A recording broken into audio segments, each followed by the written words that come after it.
नमस्कार दोस्तों, कैसे हो आप लोग। उम्मीद करता हूं कि आप लोग भी ठीक होंगे। दोस्तों, अगर आप लोग पावर स्टार पवन सिंह के असली वाले फैन हो, सच्चे वाले फैन हो, तो लाल वाले बटन को दबा के चैनल को सब्सक्राइब कर दो।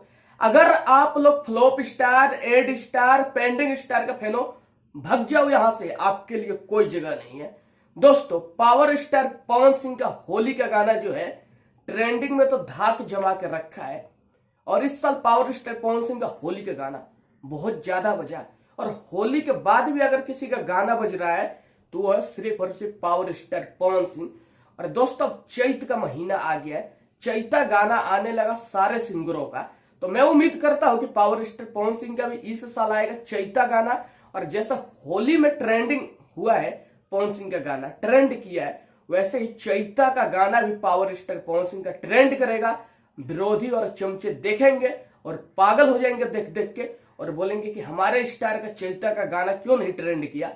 इसलिए नहीं ट्रेंड करेगा तुम्हारे स्टार का चैता का गाना, क्योंकि तुम्हारे स्टार के अंदर वो बात नहीं है जो बात पावर स्टार पवन सिंह के अंदर है।